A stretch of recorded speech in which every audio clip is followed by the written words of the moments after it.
আসসালামু আলাইকুম, আমি সালমা বলছি গাজীপুর থেকে। সালমা কিচেন ব্লগে সবাইকে স্বাগত জানাই আরও একবার।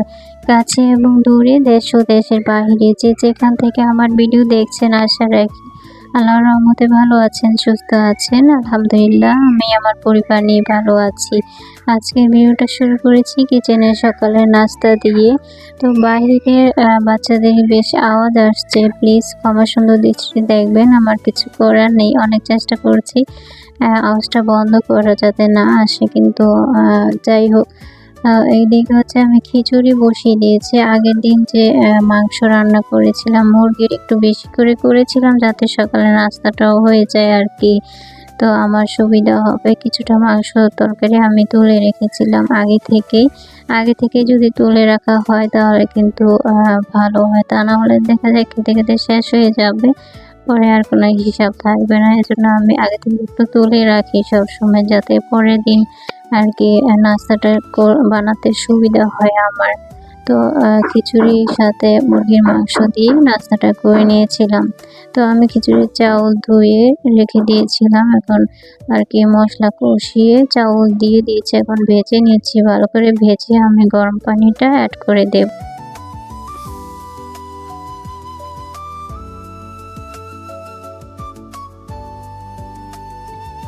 পাশের চুলায় কিন্তু আমি মাংসটা গরম করে নিয়েছিলাম খিচুড়ি চাউল ভাজার সাথে সাথে।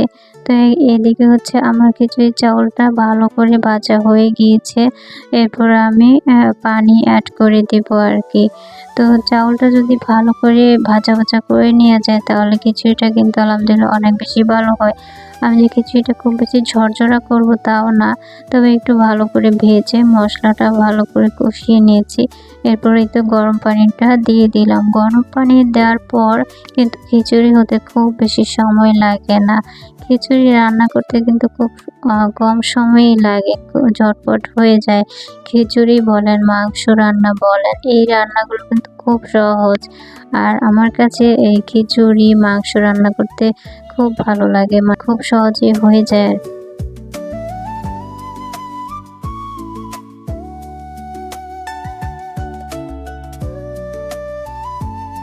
ওদিকে রান্না বসিয়ে দিয়ে আমি এখানে আমার নিজের জন্য একটা পানীয় রেডি করে নিচ্ছি। যে ভিডিওটা আমি আগে কখনো শেয়ার করিনি, কখনো দেখাইনি আপনাদেরকে, তো সেটা আজকে করে নিচ্ছি আর কি। আমি আমার ওজন ঠিক রাখার জন্য লেবু পানি খেয়ে থাকি। আগে রেগুলার খেতাম, এখন দেখা যায় ব্যস্ততার কারণে খাওয়া হয় না, নিজের প্রতি খেয়ালও করা হয় না। তো ওজনটা দিনে দিনে বেড়েই যাচ্ছে মনে হয়। আর দুপুরে যেহেতু প্রতিদিন ঘুমাই, এটাও আমার জন্য অনেক ক্ষতির কারণ। তো ভাবছি দুপুরে আর ঘুমাবো না। আর ঘুম থেকে ওঠার পর আমার পাটা ফেলতেই পারি না, গোড়ালিতে ভীষণ ব্যথা পাই। তো দাঁড়াতে গিয়ে অনেকটা সময় লাগে। তো এটাও আমি অনুভব করি। ভাবছি রেগুলার লেবু পানি খাবো, কিন্তু তারপরও রেগুলার খাওয়া হয় না। তো যাই হোক, নিজের প্রতি একটু খেয়াল রাখা উচিত। তো আমি লেবু পানিটা তৈরি করে নিয়েছি।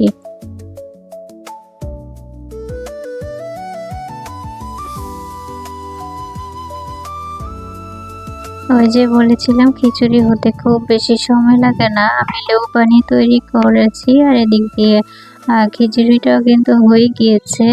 তো মাঝখানে কয়েকবার নেড়ে চেড়ে দিয়েছিলাম অফ ক্যামেরায়, এই আর কি। তো আমার খিচুড়ি রান্নাটা আলহামদুলিল্লাহ কমপ্লিট। এখন শুধু বেড়ে নিব। আমার ছেলেটা যেহেতু মাদ্রাসায় যাবে আর মেয়ে হচ্ছে যাবে আরো একটু পরে। ছেলের খাবারটা আগে বেড়ে দিচ্ছিলাম আর কি, ওর জন্যই বেশি তাড়াহুড়া করতে হয়। তো ছেলেকে খাবার দিয়ে দিয়েছি, তখন কিন্তু বৃষ্টি নেমে এসেছিল। তারপর সে আর যেতে পারেনি। তো খাবার বেড়ে দিয়েছি, ও খেয়েও নিয়েছে, পরে রেডিও হয়েছিল, কিন্তু ওই যে বৃষ্টি এসে গিয়েছিল, পরে আর যাওয়া হয়নি। যেহেতু 7টা থেকে ক্লাস, ও 6টায় বের হয়ে যায়, কিন্তু 6টা থেকেই বৃষ্টি শুরু হয়ে গিয়েছে। তো আধা ঘন্টা চলে গিয়েছে, তারপর আর ও যায়নি।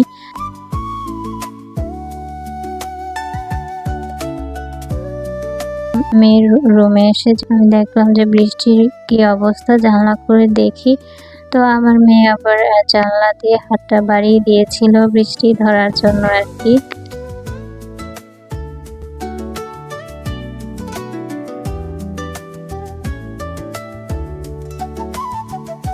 সরি, বৃষ্টি না, বৃষ্টিকে কিভাবে ধরবে? বৃষ্টি তো হাতের কাছে না, বৃষ্টি পানি হাতে নিচ্ছিল। বৃষ্টি থামলে তো তারপর ওকে দিয়ে আসতে হবে। তো ছেলে যেহেতু যায়নি, তো ছেলেই মেয়েকে দিয়ে এসেছে। ও থাকলে আমার আর যেতে হয় না, ও না থাকলে আমি যাই। সকালবেলা বৃষ্টি ভেজা পরিবেশটা কীরকম চলুন একটু আমার সঙ্গে আপনারাও শেয়ার করবেন। এটা হচ্ছে আমার মেয়ের রুম আর কি। মেয়ের রুম থেকে ভিডিওটা করা হচ্ছিল। মেয়ের রুম থেকে বাইরের সাইডটা এরকমই দেখা যায়। তো বৃষ্টি দেখতে দেখতে তারপর দেখি যে ঘরের ভিতরে ছিটা আসছে পানি। তারপর আমি জানালাটা লাগিয়ে দিচ্ছিলাম।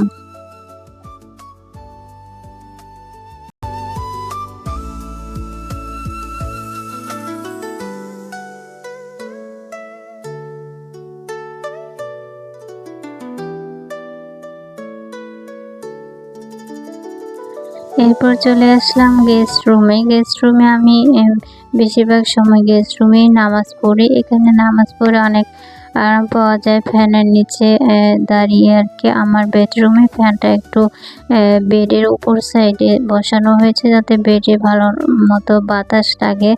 তো দেখা যায় নামাজ পড়লে একটা সাইডে বাতাস লাগে না, গরম লাগে। তো এই জন্য গেস্ট রুমের ফ্যানটা আবার এই জায়গাতেই মানে নামাজ পড়তে সুবিধা হয়, তাই সবসময় গেস্ট রুমেই আমি নামাজ পড়ি আর কি।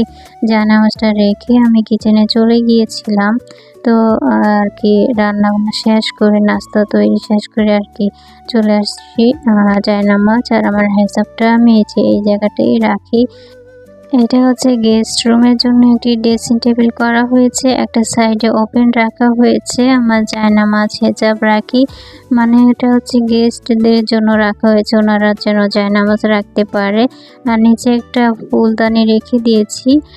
আর ভিতরে হচ্ছে ড্রেসিং টেবিলের ভিতরে কিন্তু বেশ জায়গা রাখা হয়েছে, গ্লাসটা বাইরে দেওয়া হয়েছে তো যাতে তাদের ব্যাগপত্র সবকিছু রাখা যায়। একদিন আমি শেয়ার করব অবশ্যই। আর এরপর হচ্ছে আমি বেডটা একটু ঝেড়ে নিচ্ছিলাম।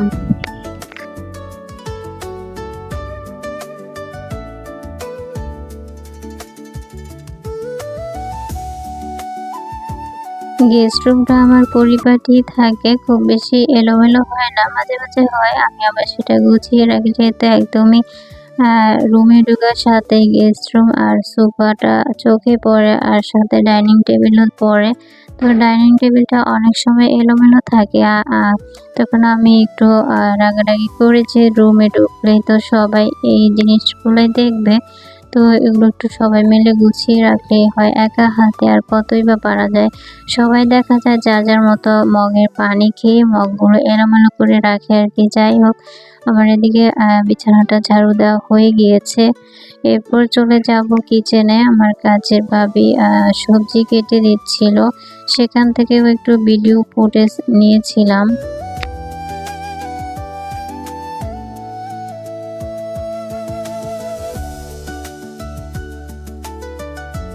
পিছন থেকে ওনাকে একটু ভিডিও করে নিয়েছিলাম। তো উনি সবজি কেটে নিচ্ছিলেন। এই যে এতগুলো সবজি কেটে দিয়েছেন, উনি বললেন যে আমি বাড়িতে যাব, 2-3 হয়তো বা আসবো না, আমাকে বেশি করে দেন, কেটে দিয়ে যাই যাতে আপনার সমস্যা না হয়। তো আসলে ঈদের সময় যখন উনি ছুটি কাটাবেন, ওনাকে বলেছিলাম আপনি তো 1 সপ্তাহ ছুটি কাটাবেন, আমার সবজি কেটে না দিয়ে গেলে কেমন হয়? আপনার তো নিজেরই বলা উচিত ছিল। তো তখন উনি বুঝতে পেরেছেন যে হ্যাঁ, আমি কেটে দিলে তো তার একটু আরাম হবে।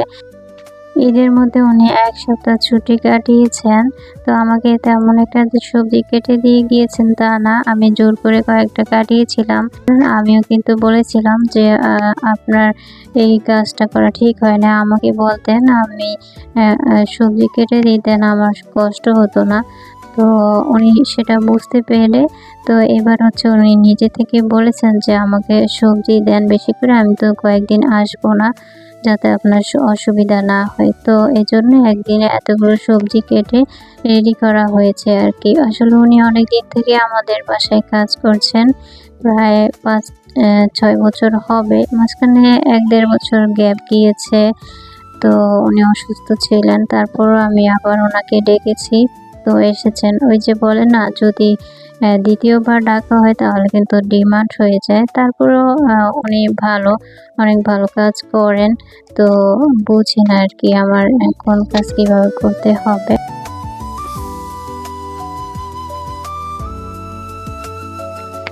এতক্ষণ পর্যন্ত যে ভিডিওর অংশগুলো দেখলেন সেগুলো ছিল একদিনের, আর এটা হচ্ছে গতকালকের ভিডিও। আসলে এখানে অন্য একটা ভিডিও ছিল, আসলে ফোনটা ক্লিন করতে গিয়ে ভিডিওর এই অংশটুকু কেটে গিয়েছে, কিন্তু আমার কিছু কথা বাকি রয়ে গিয়েছে, সবার কাছ থেকে বিদায় নিতে হবে।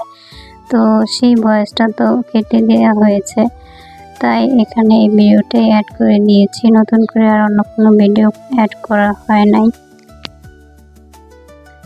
আর একটা কথা হচ্ছে, আমার রুকসানা আপু জানতে চেয়েছিলেন আমার কয় ছেলে মেয়ে। আগে যে ভিডিওটা আপলোড দিয়েছিলাম আমার ওই চ্যানেলে, তো ওই ভিডিওতে ভয়েসটা আমি আগেই দিয়ে দিয়েছিলাম, যার কারণে বলতে পারিনি, সরি আপু। আজকে বলে দিচ্ছি, আমার একটা ছেলে আর একটা মেয়ে আল্লাহ তাআলা দান করেছে। এক ছেলে এক মেয়ে নিয়ে আমার সুখী একটা পরিবার। সবাই দোয়া করবে আমাদের জন্য।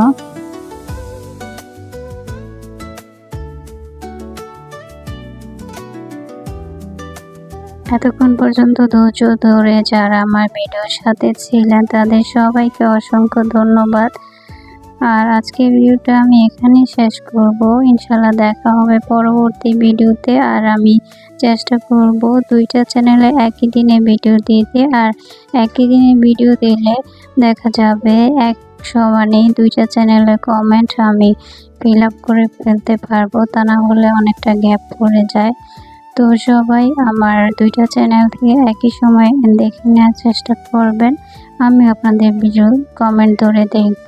কমেন্টের বাইরেও অনেক নতুন নতুন চ্যানেল ভিজিট করব ইনশাআল্লাহ। তো যাদের চ্যানেল ভিজিট করবো তারাও আমার পরিবারে আসবেন আশা করি। তো আজকের মতো বিদায় নিচ্ছি। আল্লাহ হাফেজ। আসসালামু আলাইকুম।